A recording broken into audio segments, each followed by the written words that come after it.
Hi guys, Scarlett Comanche here. Hopefully I'm holding my phone the right way this time. I have it sitting up on a dresser. Um, I say a lot, I'm sorry. I'm not scripting myself. This is still on my phone. I can't edit yet. You could probably hear Puck hanging out with the ping pong ball. That's the ping pong ball. Me and my dad stayed at, I'll back up for this so you can see my face. Me and my dad stayed at a Super 8 in Montana. And the one town we went to in Montana, they had a thing happening in town, which normally they don't have anything going on in that town. And most of the places wouldn't take cats.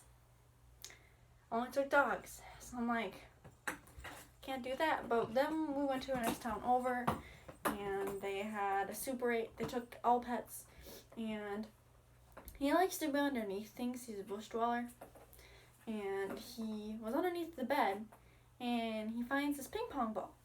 So he now has a ping pong ball from Montana. So ping pong balls, I think, are by far his favorite toy so far.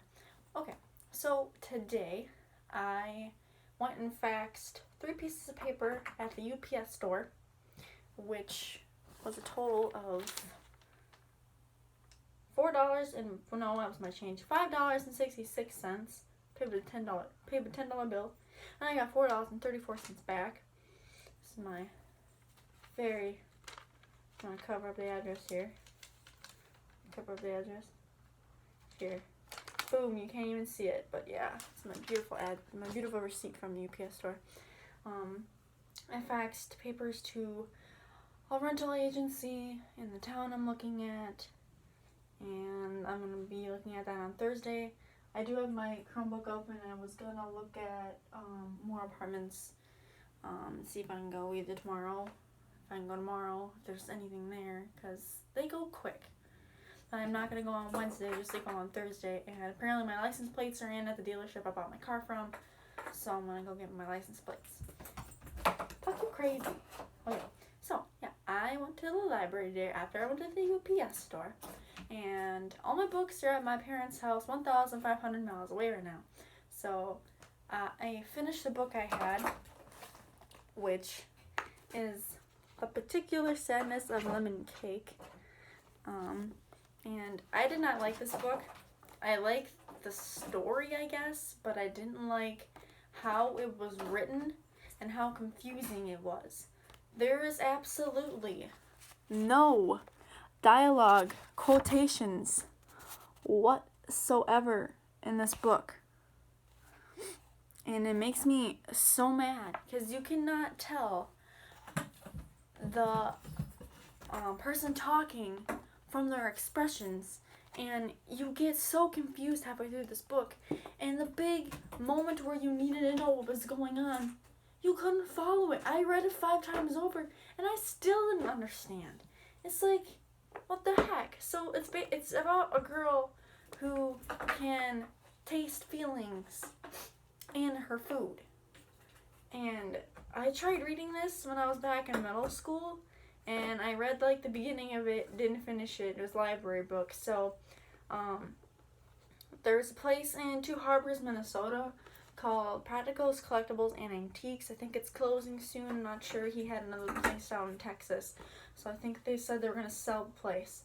But me and my parents call it Practical Tactical, and that place is awesome. I've bought so many books from there. They're super cheap. This one was $2.75, but I can never find this anywhere. Like, I would rather have and own a book in case I like it and I want to keep it, but I will not be reading this again. So what I'm thinking about doing is in a town back home where I used to go to school, down the street, there's like a little book thingy. You put a book in and take a book out. Basically what you do. So that's where this is going.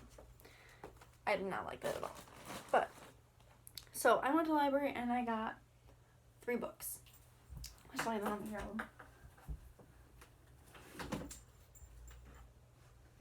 So this is the one I think I'm going to start reading first. It's one of the Warriors books. I was really into Warriors back in middle school, and actually how me and my boyfriend met is they used to have an official form for them. but is as of now, it is no longer a thing. So, there's an unofficial one run by probably a bunch of people in their 20s. But yeah, this is the 5th book in the Power of Three, and it's called Long Shadows. They've had cover updates since the originals, and yeah, I started reading this a long time ago, and I never finished it. So I'm not that far in the Warrior series, believe it or not. However, they are very good, and they are very well written. And yes, I am 19, but I will still read Warriors till the day I die. Even though I know how to do this, it's just I like reading people's perspectives and different things. So I got a natural cat care book, and pretty straightforward. And then I like Stephen King. I've read Firestarter, The Stand, and Under the Dome Part 1. Part 1 because I do not like hardcover books in particular. I like paperback books. It's just whenever hardcover book, I feel so like I can't hurt it. It's too pretty to read. But paperback books, like I'll bend the pages. I use a bookmark. I do not bend the pages on purpose. They just get bent because I take my books everywhere, and I bend the spines.